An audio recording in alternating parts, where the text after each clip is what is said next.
Who is Antares? The full story of the Dragon Monarch in solo leveling. He's feared by monarchs, hunted by rulers, and known as the greatest threat to existence. He's not just a villain, he's a force of nature and remembered by fans as the most dangerous villain in solo leveling.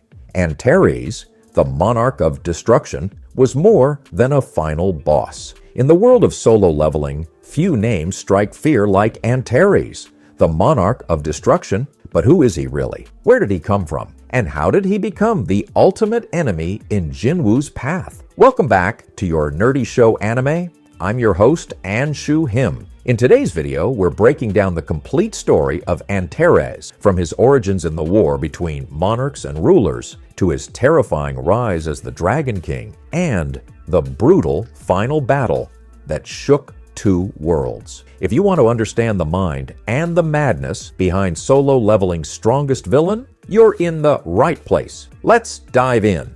Origins: King of Dragons, Monarch of Destruction. Long before humanity became entangled in the war of cosmic powers, Antares reigned supreme. As the Monarch of Destruction and King of Dragons, he was the oldest and strongest among the 9 monarchs, beings created by the Absolute Being to counterbalance the power of the rulers. These monarchs weren't just powerful, they were the embodiment of chaos. Each had a purpose, a role in the cosmic design. Antares, true to his title, was the bringer of ruin, destruction incarnate. Towering over others in might and intellect, he quickly rose as the leader of the monarchs in their war against the rulers. In those ancient days, Antares fought alongside another formidable monarch, Ashbourne, the Monarch of Shadows. Together, they launched brutal campaigns against the rulers, pushing the war into realms that collapsed under the weight of their battles. But something changed. Ashbourne,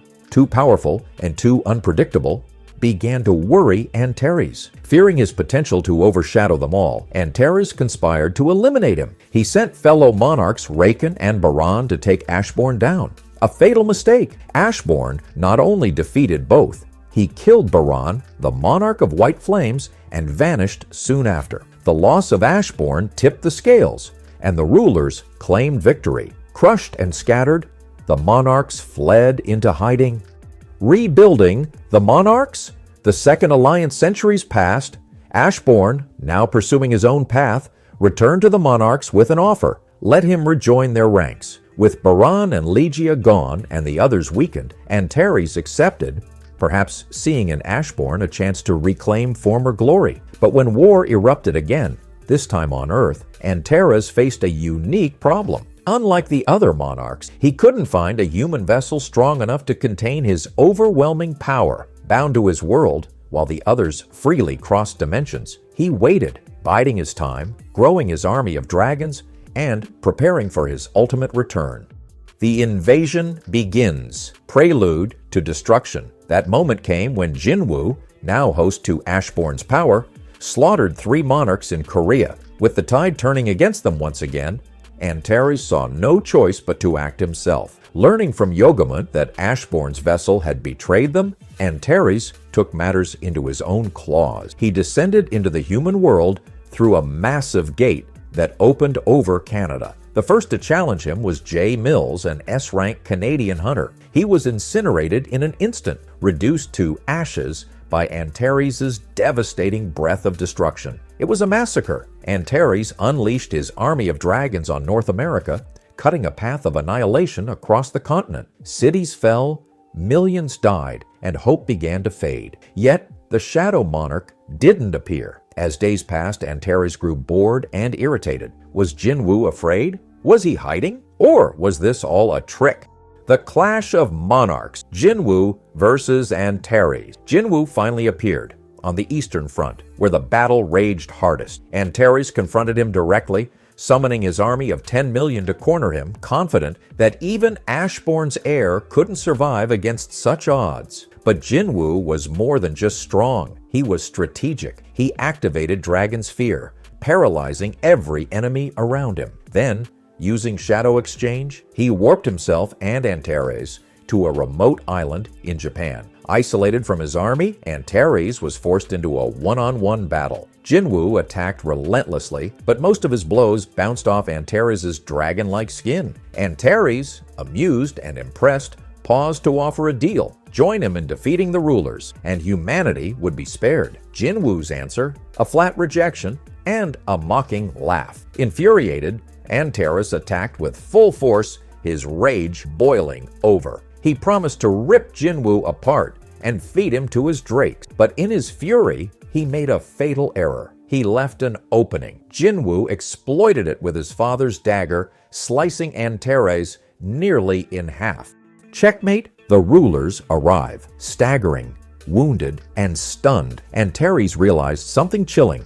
The rulers were descending. Their armies filled the skies, a celestial force now able to enter the human world thanks to the spatial distortion caused by Antares' battle with Jinwoo. It was a trap. Jinwoo never meant to win alone. He just needed to stall long enough for the rulers to arrive. Cornered, Antares launched one final attack, but it was too late. The rulers struck him down with their spears, piercing his enormous body. Defeated and dying, Antares acknowledged the truth. He never stood a chance. His body disintegrated, turning to ash and wind, marking the end of the monarch of destruction, or so it seemed.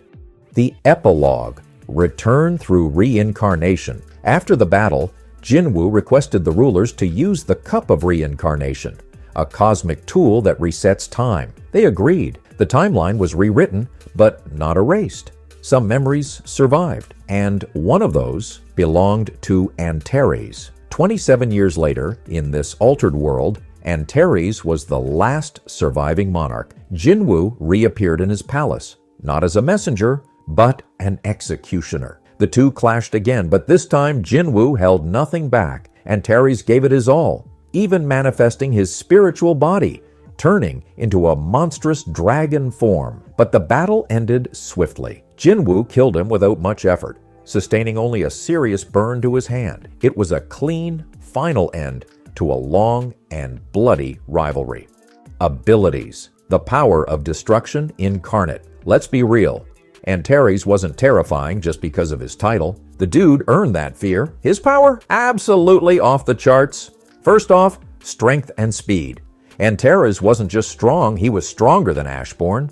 Yeah, that Ashborn. In a straight-up brawl, he could overwhelm almost anyone. And his speed? He kept up with Jinwoo's every move like it was nothing. You blink, and he's already 10 steps ahead. Dragon's Fear was one of his signature moves, a soul-piercing roar that straight-up paralyzed weaker beings with fear. Not just physical fear either. Then there's Breath of Destruction, his version of a breath weapon. It wasn't just fire, it was pure annihilation. S-rank hunters, gone in a flash. Shadow soldiers, vaporized. No second chances, no recovery. On top of that, Antares was a master of fire magic. But what really made him next level? Spiritual body manifestation. That's when he ditched the human disguise and transformed into his true form.